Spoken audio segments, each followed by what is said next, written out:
Il y a très peu de temps, le réalisateur d'Alien Romulus, Fede Alvarez, a révélé de nombreuses curiosités importantes sur le film. De plus, ils ont enfin expliqué tous les détails sur la façon dont ils ont créé le terrifiant monstre hybride. Nous allons voir tout cela ici. Aujourd'hui sur Charlie et Tal, nous allons découvrir de nouvelles curiosités et secrets d'Alien Romulus. Prêts? Allons-y.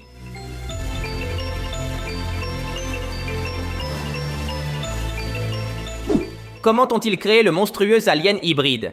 Eh bien, même si vous ne le croyez pas, ce n'est pas du CGI, mais le monstre est interprété par une personne réelle. Il s'agit de Robert Bobrovski, un ancien joueur roumain de la NBA. Il n'est pas acteur, mais il a été choisi grâce à son impressionnante hauteur de 2,30 m.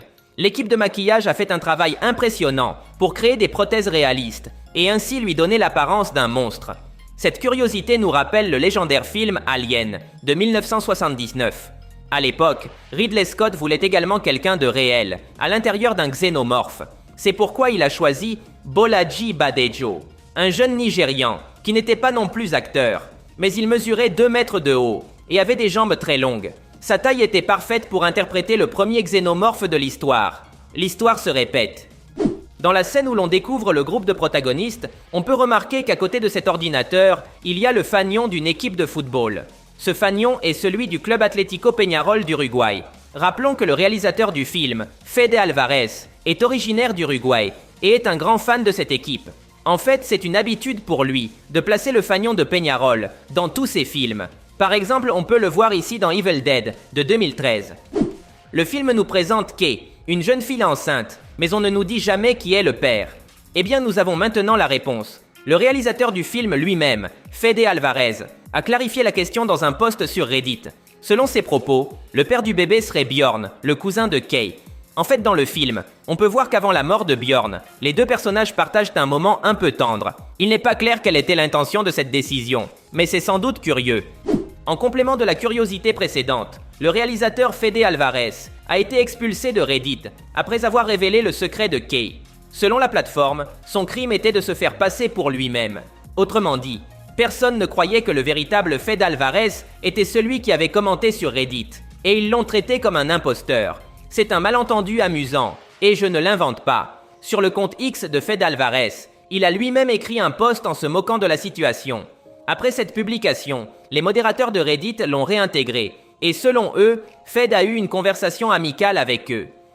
Dans cette scène, si nous regardons la table, nous pourrons voir un mate. C'est un récipient traditionnel de l'Uruguay, utilisé pour boire une infusion à base de yerba mate. Ce mate n'a pas été placé intentionnellement dans la scène. Selon le réalisateur Fede Alvarez, il a été laissé là par inadvertance pendant le tournage. Rappelons que Fede Alvarez est uruguayen, et que plusieurs membres de son équipe de travail le sont également.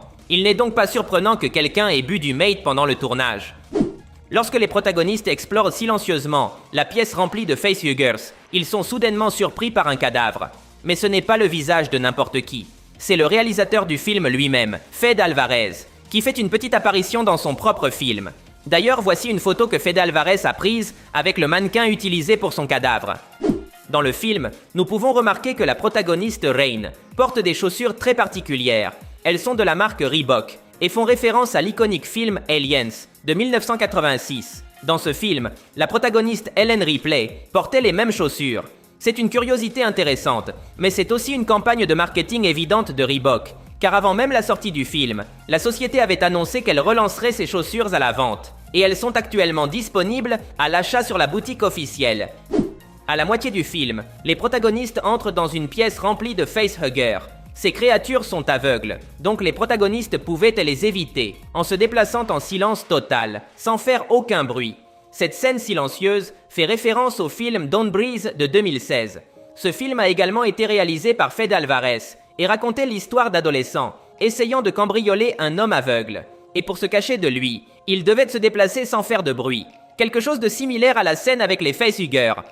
Le personnage de Bjorn porte un foulard rouge assez particulier. C'est une référence évidente à Janet Vasquez, l'un des personnages les plus emblématiques de la franchise Alien. Elle est apparue dans Alien de 1986, et son style vestimentaire particulier a été référencé dans de nombreux films depuis. Dans le film, il y a une scène où Tyler et Rain reçoivent des fusils à impulsion. Ensuite, nous voyons Tyler apprendre à Rain à les utiliser. La scène montre une certaine tension romantique entre eux. Eh bien, Tout cela fait référence au film Aliens de 1986. Dans ce film, il y avait aussi des fusils à impulsion très similaires. Et il y a une scène où le caporal Dwayne Hicks apprend à Ellen Ripley à tirer avec un certain contact physique. Les similitudes sont évidentes. Le film commence avec un vaisseau de la corporation Weyland-Yutani récupérant un xénomorphe dans l'espace. Mais ce n'est pas n'importe lequel. C'est Big Chap, le même xénomorphe que Ripley a affronté dans le film de 1979. Dans cette histoire, Ripley a vaincu le monstre en lui tirant un harpon et en le lançant dans l'espace. Dans Alien Romulus, on nous montre que Rook a vaincu ce xénomorphe. Et si nous regardons de près, il a même le harpon planté dans la poitrine, que Ripley lui avait planté dans le film de 1979. Il y a ici une grande attention aux détails. Le film nous présente Rook, un androïde qui est identique en apparence à Ash, l'emblématique synthétique du film de 1979. Ramener l'acteur Ian Holm a été un défi pour la production, car l'acteur est décédé en 2020. Selon Fede Alvarez, il a personnellement contacté la veuve de Holm pour demander sa permission, et elle a accepté. Selon les propos de la femme, Hollywood a traité Ian avec indifférence au cours des dernières années de sa vie. Il aurait adoré jouer dans plus de rôles après Le Seigneur des Anneaux, mais il n'en a pas eu l'occasion. C'est pourquoi elle a accepté avec joie que Fede Alvarez le ramène pour Romulus. À la fin du film, Kay donne naissance à un monstre hybride mi-humain, mi-xénomorphe. Mais l'apparence de cet être n'est pas seulement basée sur ces deux races, mais est fortement inspirée par les ingénieurs.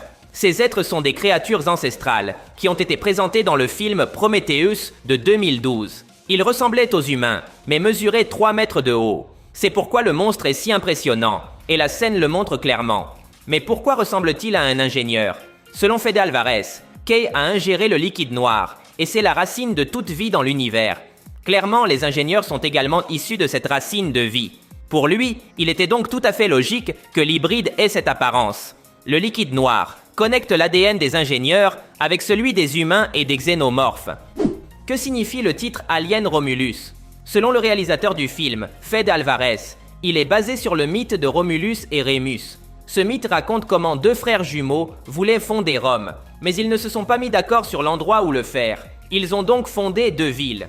Malheureusement, les désaccords ont conduit Romulus à tuer son frère, laissant ainsi une seule Rome debout. Et comment cela se rapporte-t-il au film?